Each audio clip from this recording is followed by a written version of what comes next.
guys, it is Georgia from thehappyhinsters.com and we are back in the Hinster kitchen. Today I am teaching you all how to make one of my favorite family recipes, scalloped potatoes. They are so good. We are starting with 6 medium-sized red potatoes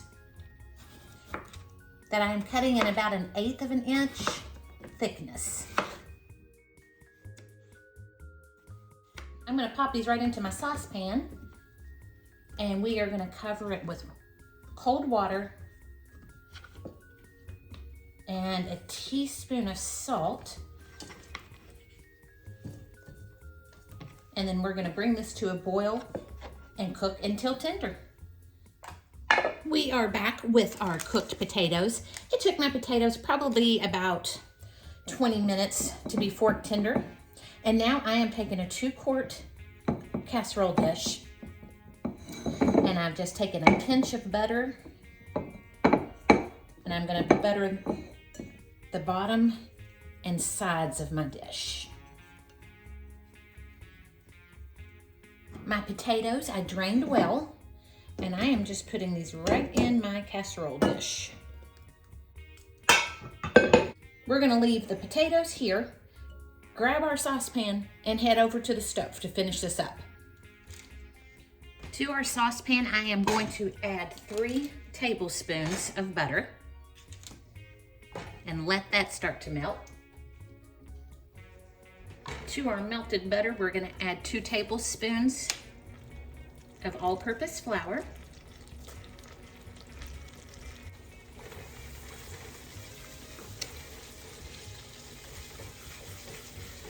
I'm going to let this cook for about 30 seconds so that it cooks out that raw flavor of the flour.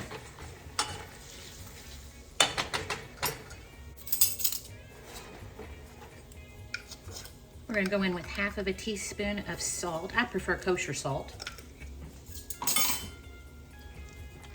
Black pepper to taste.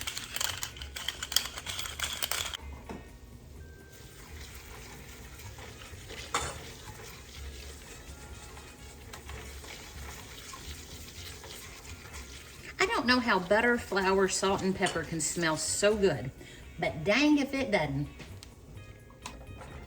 1 cup of milk.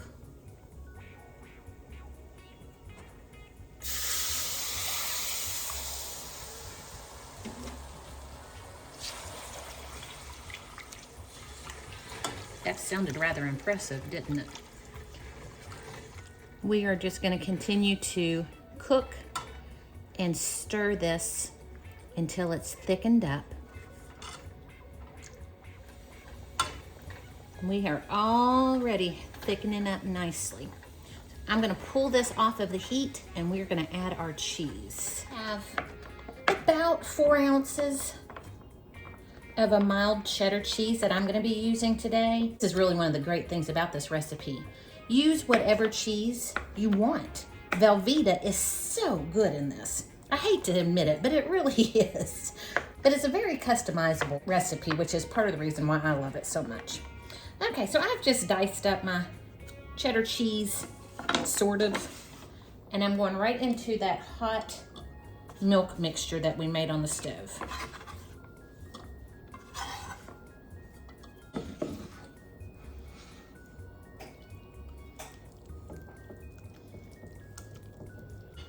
I'm going to give this just a minute and let this cheese melt.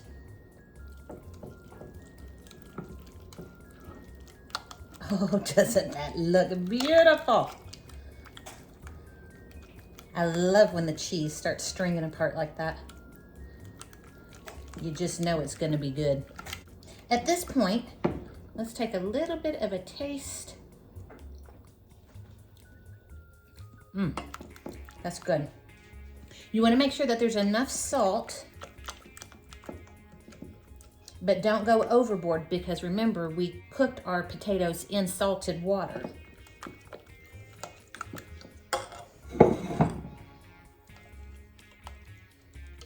And we're just going to pour this right over top of our potatoes.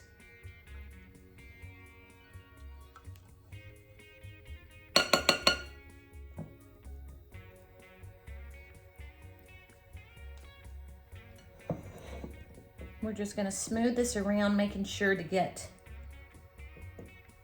over top all of your potatoes. You want everybody covered.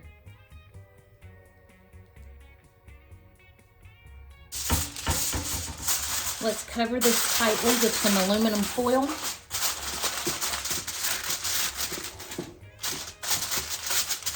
We're gonna bake this in a 350-degree oven for 15 minutes. Then we're gonna pull it out, put on our toppings, and back in the oven, uncovered, for 15 additional minutes. We're at our 15-minute mark. So carefully remove your foil. Don't let the steam come out and get you. If you would like a variation, you can crumble up buttered like Ritz crackers over the top and put it back in this last 15 minutes. Or my favorite, crispy fried onions.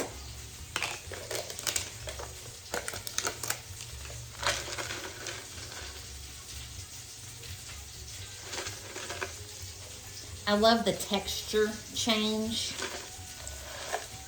and the onions just make it delicious.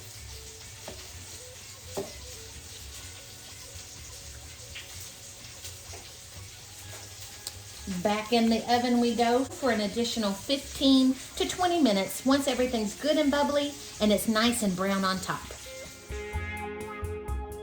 Thank you all for being with me today in the kitchen.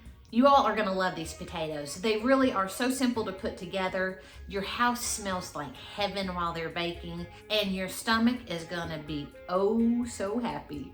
I love you all, and I will see you in the next video. Bye-bye.